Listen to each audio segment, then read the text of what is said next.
been quite an extraordinary week from a government that is, I think, becoming known as the most arrogant and self-aggrandist in the state's history. These guys make Mike Rann look like Mother Teresa when it comes to self-confidence. It is just extraordinary that a government that is so incapable of governing effectively for the people of South Australia can have so much confidence that they come in here, behave with abuse towards other members of parliament, behave with incredible arrogance every day of the week, when their first duty is, of course, to the people of South Australia and serving them well.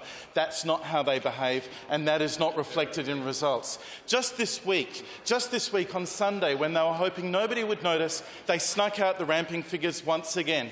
And for 15 months since the election, we have seen the 15 worst months of ramping in our state's history.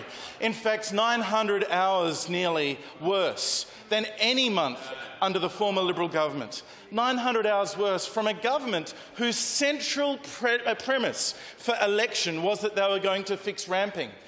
That was the one thing that Peter Malinauskas spoke about before the election more than any other. It was the thing that was on the posters on every Stobie pole in South Australia, littering our streets with plastic, with "We will fix ramping."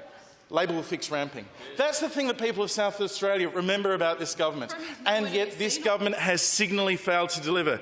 The latest ramping data was 3,721 hours lost on the ramp in August, up from 3,354 hours in July. 144% increase since the election from the government that promised that they were going to fix ramping, that was their number one priority.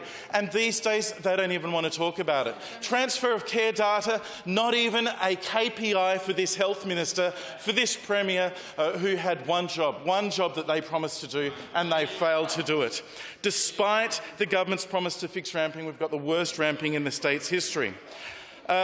Jobs for the boys. A typical Labor premise again, and this week a perfect example. Mr. Peter Hanlon, I'm sure he's a lovely man. He's an entrepreneur. He's a filmmaker. In fact, we hear that he's an excellent filmmaker. He was handpicked by the Premier, according to Rick Morris, handpicked by the Premier to work for the Premier's delivery unit. Forget this, sir, $600 an hour.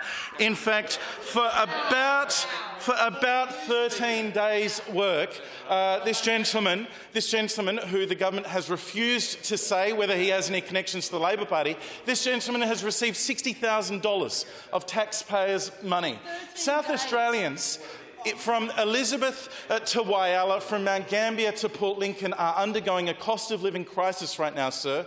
People are struggling to put food on the table, to pay electricity bills that are going up constantly, and yet this government can find $60,000 to pay to Mr Hanlon, handpicked by the Premier for the Premier's delivery unit. And what are these people doing anyway? The Premier says that it's important that the Premier's delivery unit exists to ensure that the government can deliver on its election promise. There was once a day where that was the job of ministers. There was once a day when people were elected to Parliament with a manifesto, and they would deliver on that manifesto, and they would be responsible for that. But the Premier doesn't trust his ministers to do that, and I don't blame him, having seen the way that they work. Instead, he has to have a hand-picked selection of bureaucrats. Rick Morris on $361,000 a year. A team of advisors in the department supporting him, meeting with the Premier on a fortnightly basis without any other public servants, without minutes being taken. We don't know what they're talking about, sir, but the Premier assures us that it's not political work, so we'll take him at his word. And on top of that, Rick Morris tells the Budget and Finance Committee of the Parliament that Peter Hanlon was the Premier's choice, and the Premier said he had to hire him. Handpicked by the Premier, providing secret advice to the government for $60,000. What are South Australians getting for their money? Well, we don't know. There's no minutes. And there are significant challenges for the people of South Australia. The government's decided to move the police barracks away from their spot now, where they can respond to issues in 10 minutes. They've decided that, having worked out they couldn't go to the parklands, having worked out they couldn't go to the airport because they had no access to that land, they've decided to send them to Jepps Cross at a cost of more than $100 million, where it will take 50 minutes for them to come into town and then go to a staging area. They haven't even identified how that's going to work either.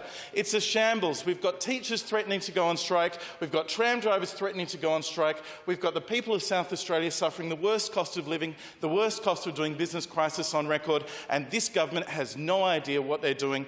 except they're very self-confident, they love the selfies and they love the arrogance. Shame on them. Shame